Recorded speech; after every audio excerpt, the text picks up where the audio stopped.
Hello. Hello, we're going to be going live soon, so if you could mute your mic. Gentlemen, we just want to let you know that we are now live and you may begin the meeting. Thank you. Thank you. I'd like to call to order the Planning Commission meeting of Thursday, November 19th. If we can please have roll call. Chair Dennison, Here. Vice Chair Pevsner, Commissioners Dallas, Hutt, and Spears. Present. All right, next up is approval of the agenda. If I can have a motion.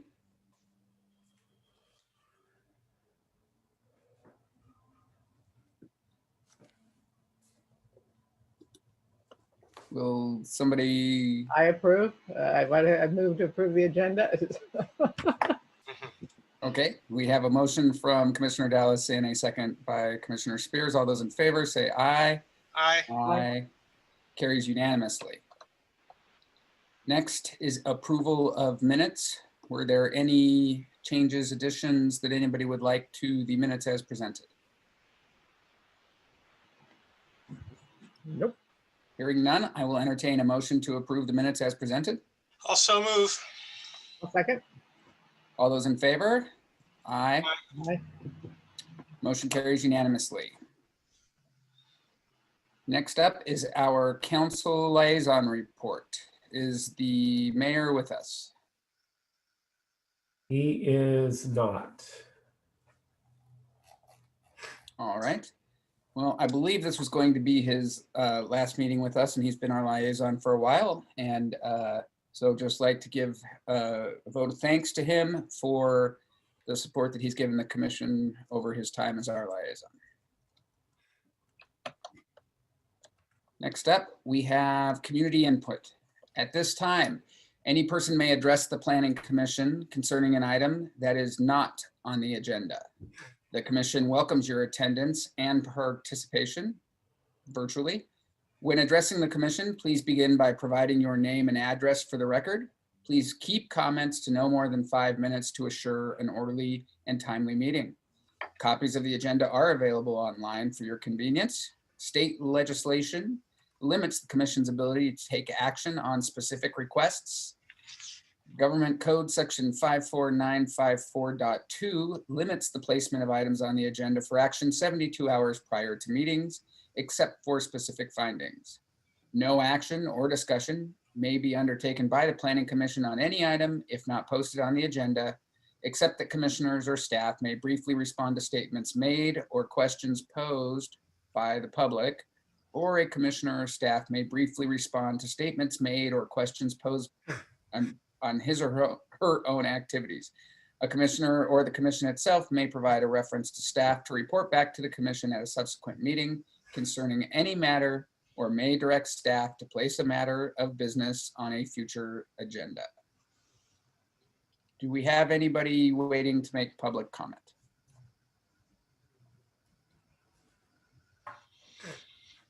You do not have any callers in the queue for public comment at this time. Thank you. If they do call through in the next minute or two, please interrupt us and put them through. Next up is a disclosure of site visits and ex parte contacts as part of the first public hearing for design review permit 20-08 for the property at 633 West Allegria Avenue. Do any of the commissioners have anything to communicate about visiting the site? I visited the site on Tuesday and talked to Steve Schilling as we walked around and looked at it. I also visited the site and talked with the applicant. I did visit the site from the sidewalk, but did not talk to the applicant. All right, staff, is there a presentation? We have a presentation this evening. The first item is a design review permit at 633 West Allegria Avenue, and the presentation will be provided by Associate Planner Lynn, and we do have a PowerPoint presentation for you.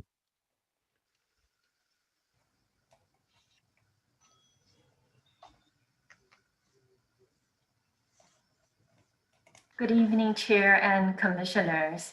Planning Commission will be reviewing a design review permit for the property located at 633 West Allegria Avenue. The subject property is located here outlined in black on the north side of Allegria, east of Sunnyside Avenue in the residential R1. The property is a 7,858 square foot rectangular lot. The property is surrounded by a mixture of 1- and 2-story residence, and the proposed second-story addition on the existing footprint is outlined in orange in the dashed line. A little background about the property: that this residence was built in 1932 in the Spanish colonial revival architectural style, and a historical resources evaluation report was prepared and concluded that the property is not eligible as a historic resource. So from the photograph here, the first row is taken from Allegria looking north. And the next photo is the driveway, along the driveway looking north. Then the north elevation, which is at the rear of the property. And the last picture is along the driveway looking south.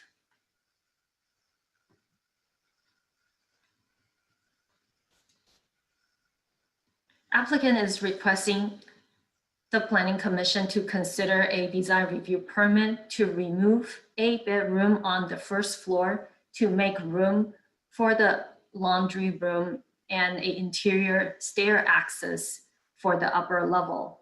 Then relocate that room to the upper floor and construct a master suite with a balcony on the second floor. Then to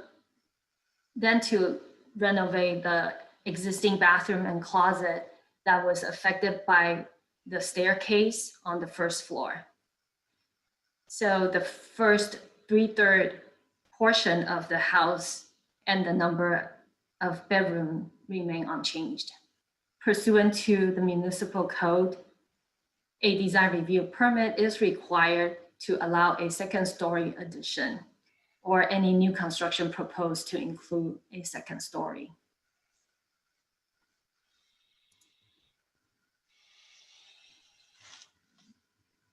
The proposed project is a code-compliant project and has met all the requirements by code. For the lot coverage, it's 28.7% less than the 40%. Building height with the proposed second story, it is at 21 foot 6 inches, and the gross floor area is 2,714 square feet. The setbacks remain the same. And on the second floor, the setback on the side yard at the east side is 9 feet 2 inches. And the property does have a 2-car garage in the rear. Here is the site plan showing the parcel that is 7,858 square feet, roughly 50 feet by 157 feet. And also showing the area of the addition in relationship to the existing footprint.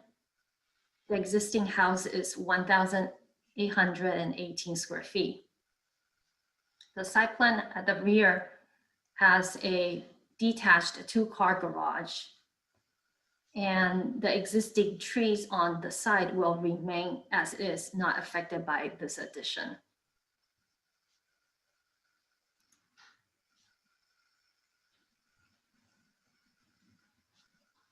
These are the existing and proposed first floor plan. So the floor plan on the left is the existing floor plan, showing a bedroom and a bathroom with a closet. The floor plan on the right is the proposed floor plan. You can see that the bedroom is removed and replaced with a staircase and utilizing the space under the stairs for a new laundry room.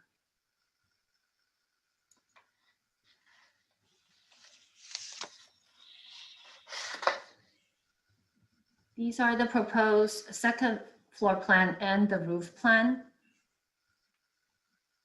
The addition will accommodate a 57 square feet balcony and a 394 square feet master suite that opens to the mountain view with a walk-in closet and a new bathroom at each end with minimal window openings onto the adjacent neighbor. The roof plan on the right showing the new roof will be a hip roof to the rear, matching the existing barrel tile roof. And the east side setback provided an additional 4 feet 2 inches from the first floor.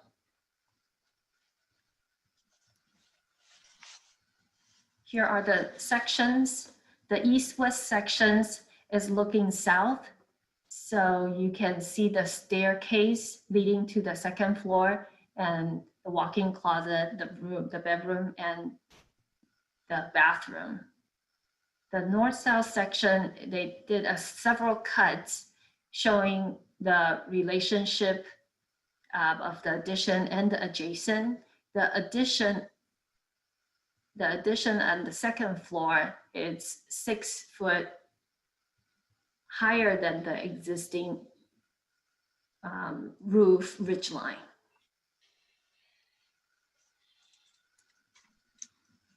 Here are the color elevations with materials that will be used for this project. This is the south elevation, which is the street-facing elevation, showing the existing corner entrance and the second-story addition in the rear. The one on the bottom is the west elevation along the driveway, showing the gradual incline of the site from south to north and the addition to the rear. And the picture window is where the stairs is. Here are the north elevation showing the new addition second floor compared to the existing condition.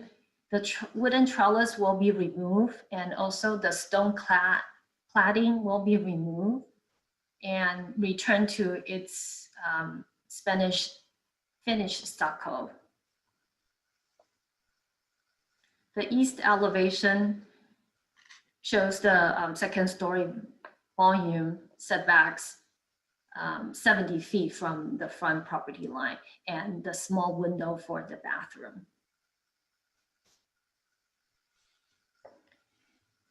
Here are the street renderings taken from Allegria Avenue.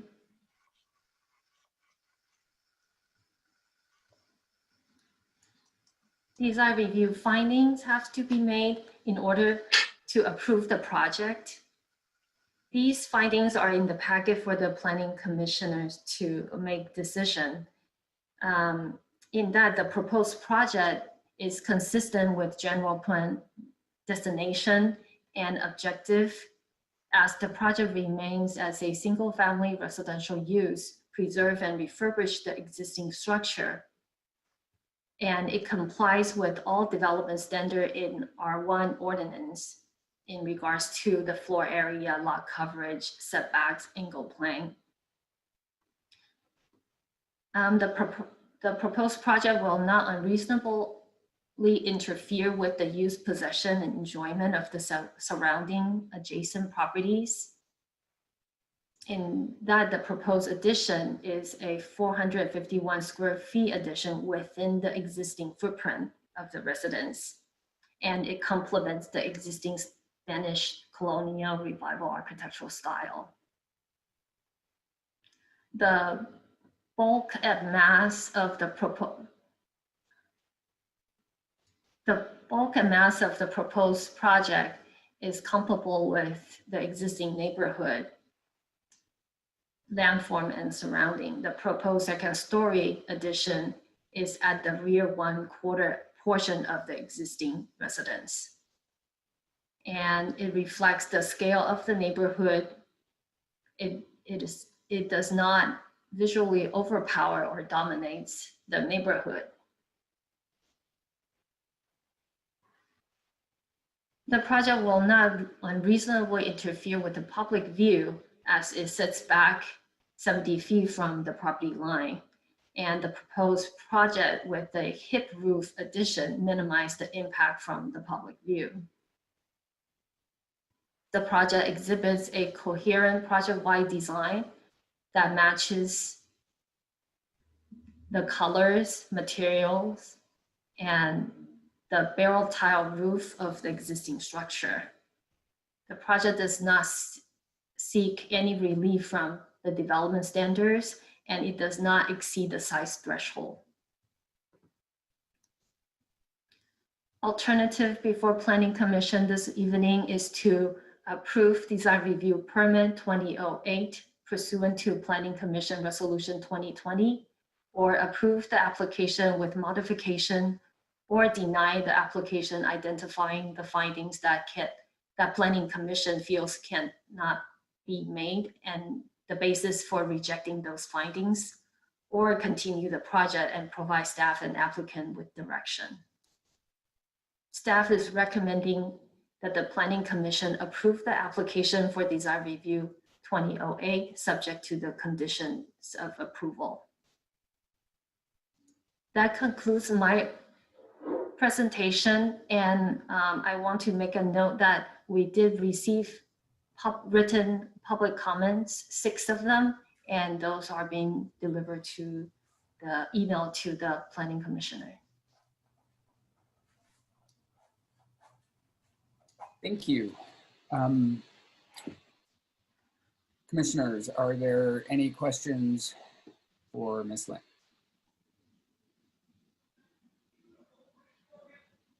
I have none. Okay.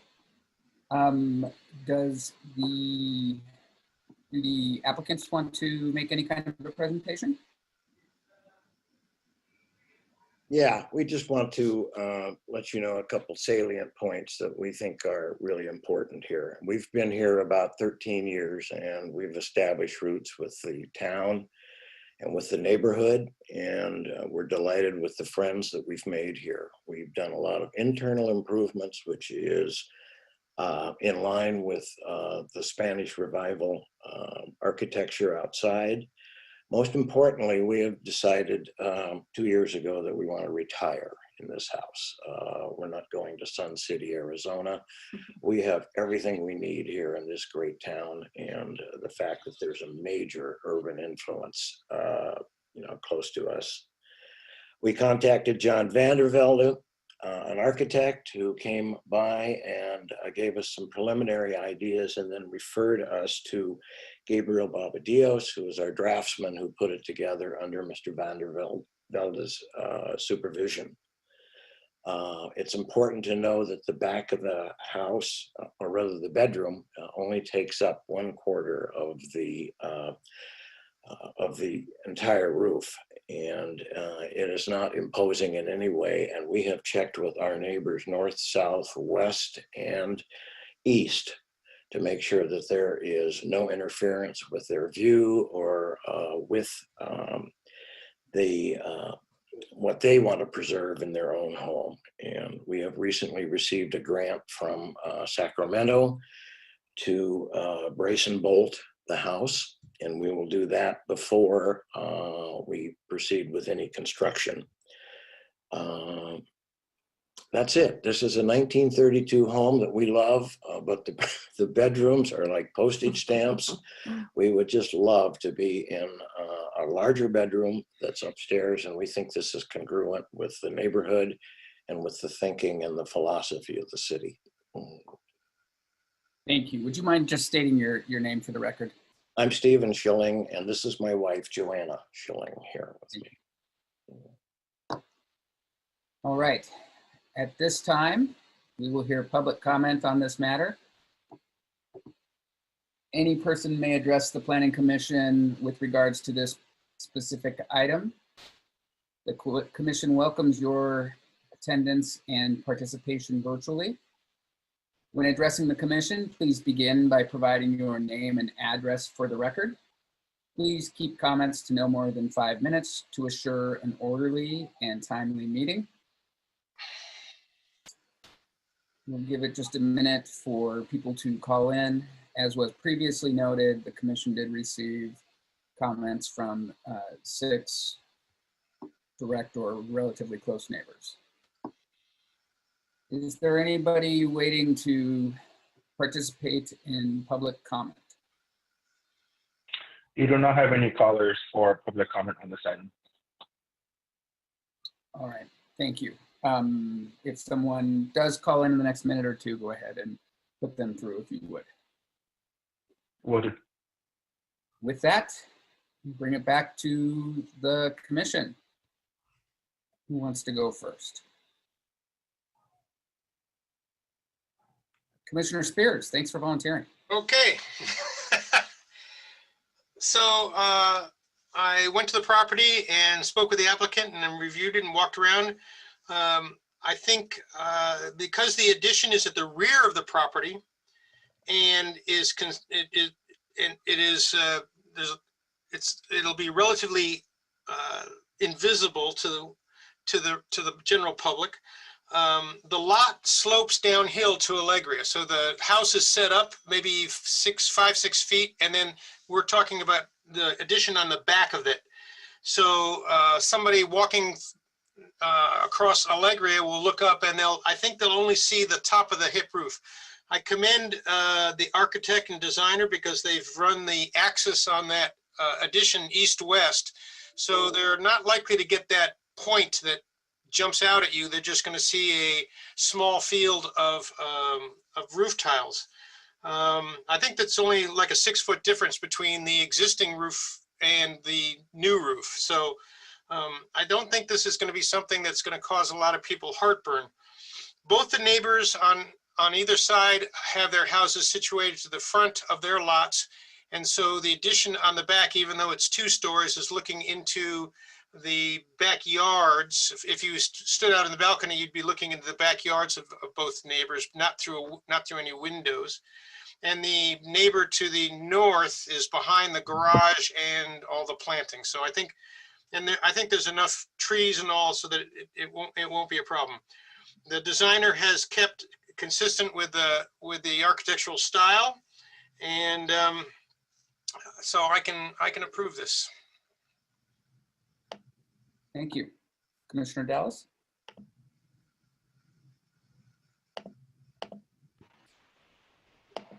Yeah, all of what Bob said. And then, and I did read all the comments forwarded. I was trying to check. I think that was 6, all the letters that we received.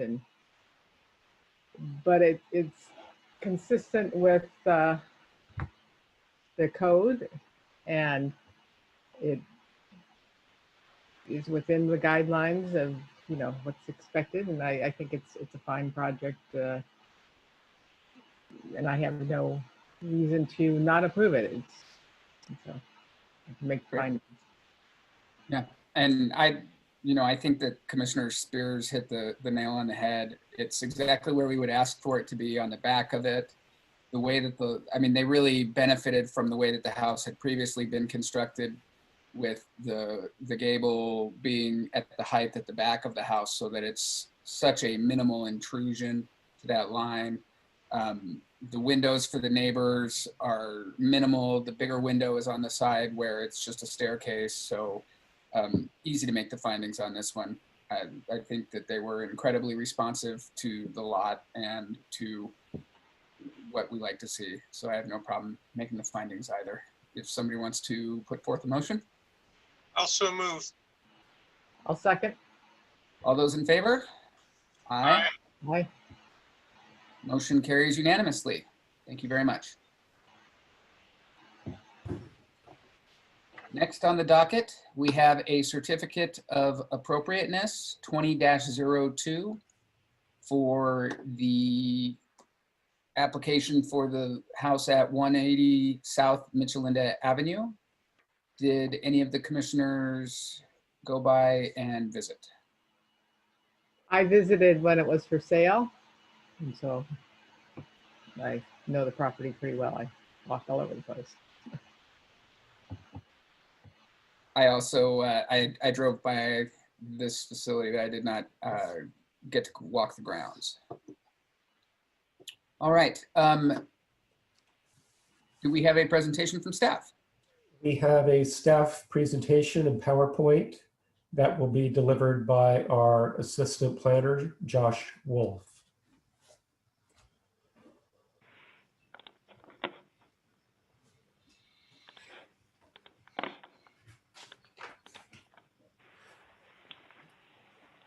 Good evening, Planning Commissioner Chair and Commissioners.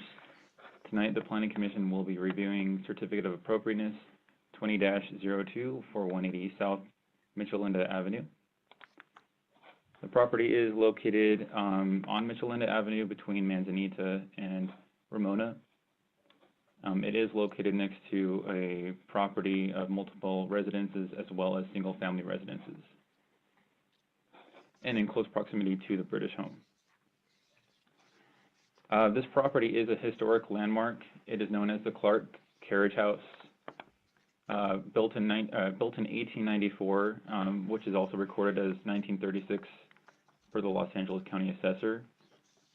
The architect or builder is unknown, and as it was known to be built in 1894 per a historic report at 703 Manzanita Avenue, it was then moved to its current location in 1936, thus its record of the Los Angeles County Assessor.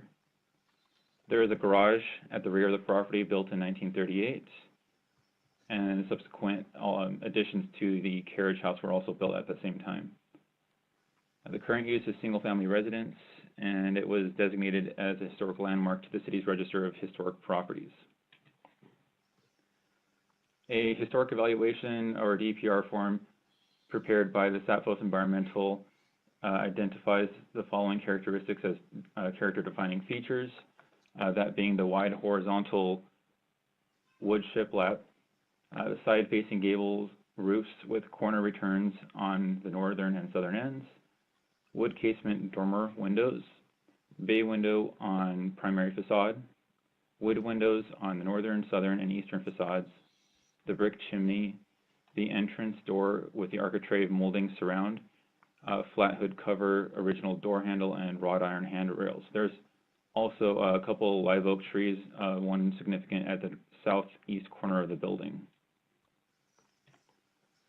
The applicant requests for the alteration of one window opening on the primary facade of the front house, as well as the alteration of the front facade of the garage at the rear, for the replacement of the garage door for a French door with side lights. This will be as part of a permit to convert that garage into an accessory dwelling unit. The garage is sited at the rear of the property and can be seen from public right-of-way. Pursuant to the code, all permits for alterations, restorations, rehabilitation, remodeling, additions, so on and so forth, of historic landmarks which alter the exterior appearance as seen from public view shall require approval of a certificate of appropriateness.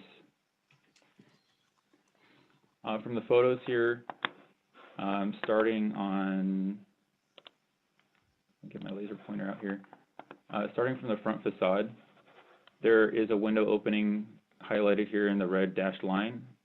It's pretty obstructed by vegetation here, so I will, on the next slide, show what that looks like on an elevation plan.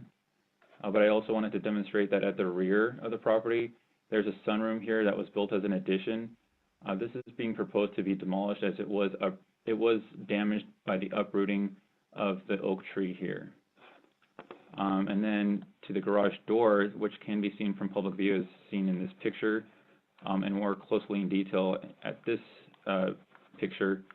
This garage door, as you can see, is a deteriorating wood paneled garage door, proposed to be altered as the opening being altered for the installation of a French door with side lights. So here is the front elevation. On the left is the existing. On the right is proposed. On to the left of the elevation, you can see that the opening of the window will be changed and widened. This is an opening into the master bedroom. This portion of the structure is an addition to the carriage house being the main two-story portion of that structure. And to the primary facade of the accessory structure, we can see that both the garage door and to a lesser degree the portion to the left, which is not so visible from public view, is being altered. The door to the garage where the workshop is currently is being changed so that there is a opening for a window. This is going to be a bathroom for that ADU. And then for the garage door is going to be the main living space of that ADU. So here we have our material changes, typical details for that French door here on the right, and for windows.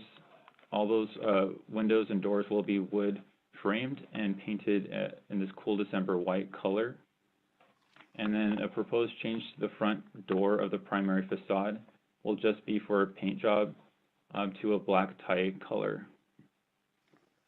There's also a proposed change to the, or just a re-roof of the existing. As you can tell, there are shingles and the roof material is deteriorating.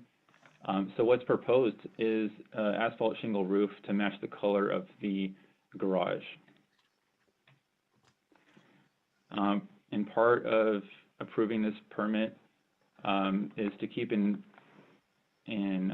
standards of the Secretary of Interior for new additions, exterior alterations, that new work shall be differentiated from the old and shall be compatible with a massing size, scale, and architectural features to protect the historic integrity of the property and its environment. In approving a certificate of appropriateness, the following findings must be made by the Commission. 1, with regard to a historic landmark, that the proposed work will neither adversely affect the integrity of the significant architectural features, nor adversely affect the historic character or value of the historic landmark. In that the proposed project will be performed in accordance with the Secretary of Interior standards for rehabilitation of historic buildings. The alteration to the primary facade and garage door visible from public view does not significantly change the character nor affect the integrity of significant architectural features.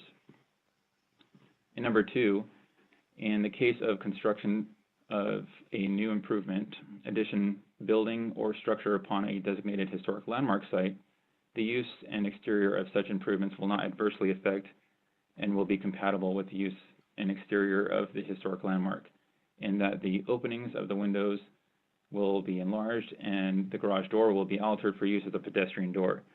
The materials and style of the windows and door are a differentiation from the original garage and carriage house. Therefore, the use of the new construction materials will not adversely affect the historic character or value of the structure in its original setting. Tonight, the Planning Commission can approve Certificate of Appropriateness 20-02. They can approve the application with modifications. They can deny the application, identifying the findings that the Commission feels cannot be made and the basis for rejecting those findings, or the Commission may continue the project and provide the applicant with direction. Tonight, it is the staff's recommendation to approve the application for Certificate of Appropriateness subject to the conditions of approval. And that concludes my presentation.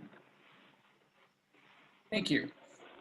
Are there any questions for staff? I have one.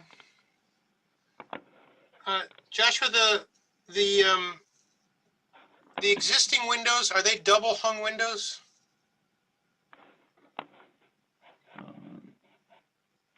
I think they are, I think some are double hung and some are fixed, and some are swing double or double swing windows. Well, I noticed the ones on the upstairs in the dormers are swing out, which I doubt was the state in 1894, because I'm coming to you from a house that was built in 1894, and I kind of spent a lot of time looking at the windows. Can you tell me, the recommendation is that the new windows are not like the old windows, but are of similar size and construction. You said they were wood frame, but are they double hung, or what's the difference between the ones that are there and the ones that are going to be added? I think they're mostly just for updating material in order to bring the building up to modern living standards. It's mostly as a repair job. I don't doubt that, but if my issue is that if we're making a distinction between the new windows and the old windows, if the windows that are existing are not the original windows, then some of this is a moot point. So are the existing windows the original double hung windows of the Waits, or were they put in the 50s when, you know, windows were on sale or something? I mean, I don't know. So in that regard, it's easier to match them, but it's also, you know, they're just going to look the same from the street with whatever's there. So having it, weighing its historical relevance is kind of like splitting hairs. Now, the catalog cut sheets don't indicate if they're single hung or double hung windows or casements. It appears that they are probably single hung, and one of the images looks like a casement window, but we can get clarification from the project designer. Okay. Yes, Commissioner. Okay, to Bob's point, my guess, given the style of them, is that they were put in the casement windows when the building was moved and added onto in 1936, which would be still kind of historical. So historical, I mean, where are we drawing the line of historical? We want to erase history by replacing the windows. So, but you know what the interesting thing about this house is? This house is like the history of room additions, because it was a small house and they put a room on 3 sides, but they managed to match the shiplap on all additions. And I had to buy that same shiplap when I rebuilt my house. And you can still get it if you look hard, but I wouldn't throw away this when they remove that one room addition. I would save the exterior siding because it'll be cheaper than going and having it milled, and you already own it. But I mean, so all those crazy room additions were somebody was consistent in at least the materials that they used, which is kind of remarkable, because usually it's whatever was on sale at, you know, Builder's Emporium. So you know, it's kind of a funny match. I toured the entire house, and my guess is it wasn't changed significantly since 1936. And I'm just delighted to see that this proposal is not, you know, proposing all kinds of, you know, modern updates to it. I'm so thrilled that the property's staying the same size and scale, at least for now. And so, All right. I've got a question about the roof. What is the existing roof on the garage, which is going to be turned into an ADU? I believe that's asphalt shingle, or yeah, in a slightly gray color. Okay. Is the new roof going to be a cool roof on the main house? Has that been stipulated? That was not identified by the applicant. That would probably be a good idea. I don't know. Is that within the purview of the Planning Commission? I don't know. So, but yeah, otherwise, Is that in the purview of Planning Commission? It's not a building code requirement, correct? Because this is a modification or it's an addition.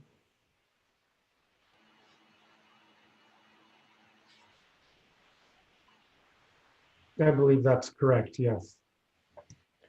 So it's something we can recommend, Okay. but unless it's somehow violates our code or violates the building code, it's not something we can mandate necessarily. All right. Any other questions? Would the applicant like to make a presentation?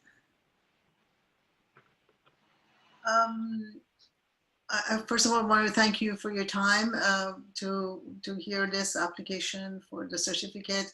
I love this home. I am committed to bringing it to this really beautiful cottage to its original beauty, and will do everything I can to pay homage to its historic authenticity and origins and character, and just make it modern enough in the interior to bring it to the 21st century and a comfortable life for the resident who will live there.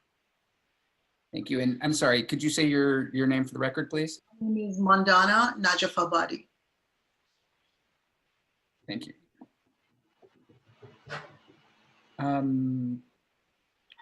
With that, I guess we will take public comment. At this time, any person may address the Planning Commission concerning this specific item. The Commission welcomes your attendance and participation virtually. When addressing the Commission, please begin by providing your name and address for the record. Please keep comments to no more than 5 minutes to assure an orderly and timely meeting. Do we have any comments?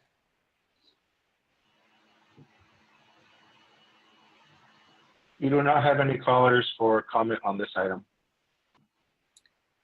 All right, thank you. If somebody does call in the next couple of minutes, please feel free to let us know. Will do. And with that, I think we can return this to the Commission for deliberation. Commissioner Dallas, if I could ask you a question, did you ask that because you needed to know that for purposes of making a finding in the certificate of appropriateness? Because if cool roofs was something that was needed to make one of the findings in certificate of appropriateness, you could require it. I just wanted to clarify. No, it's just a good idea. Can someone explain to me what a cool roof is? I have no idea what that is. It has a higher reflectance and doesn't heat up as much and keeps the house cooler. What is unusual about this house is that the roofs on the rest of the property, the garage as well as the back of the main house, the roofs have been changed. They only have not changed the front facade of the roof, which is quite unusual. The rest of the house is a shingle, but this is like a wood shingle in the front. So we just want to match it to the rest of the roofs. All right, thank you. Deliberation. Commissioner Dallas, would you like to go first? Sure. Like I said, I have no problem with this. I like the fact that everything's trying to stay the same and maintain the really adorable character that this house has inside and out. So I can make findings. Commissioner Spears. This is kind of a forgotten gem in Sierra Madre because it's on Mitchell Linden and people go by so fast that they don't even look over to see it. So you wouldn't know that there was a historical house there. And we're asked about two things. One is the windows, and I think I've made the point that finding the right window is like a needle in this haystack, because I think the windows are not the original windows. They were some windows that were put in sometime, and as long as we don't make the new ones too aggressively different, then we're okay. The other one is the garage door, and I looked at that garage door, and that might be from 1894, because that garage door is in pretty sad shape. So I think that it definitely needs to be replaced, and a French door would be fine there. It's an ADU, so we tend not to, we can't comment a lot about the presence of an ADU, but I think for the findings for this one, the French door will be fine. It won't be that visible from the street. But like I said, when you disassemble that addition, save the siding, because otherwise it'll cost you a lot of money to get new siding milled. And yeah, I can make the findings. All right. I also think that this is a great project to see revitalized, so I can easily make the findings and would therefore ask for a motion. I'll move we approve. A second? All those in favor? Aye. Aye. Carries unanimously. Thank you very much to the applicants. Thank you very much. Really appreciate it. Next up, we have Planning Commission reports. Commissioners? Have a happy Thanksgiving. Thank you. You as well. But with only a very few of your friends. Only those of your friends from your household. Sorry. One thing that I did want to report is that I did go and deliver our code to the city council, and they did approve the parking code as we recommended. They commented that they were pleased with the result and happy to see that we had come back with an even easier code than the one that they thought they might be getting from us, a little more expansive, just like we thought. And they did bounty back and forth on the idea of removing all code, but that'll get carried over for policy direction another time. And the city council did eliminate the in lieu parking proposal as well from the prior meeting. So that did not appear in the ordinance. Right, which I think we had removed as part of our version, so. Correct. Yeah. All right, so with that, I think we'll turn it over to the Planning and Community Preservation staff reports.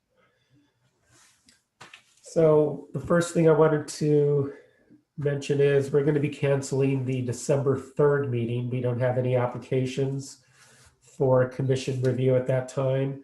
We do have a project that is tentatively scheduled on December 17th, which is a variance and a number of other requests for a two-story house. Also, I wanted to mention to you that on December 1st, we do have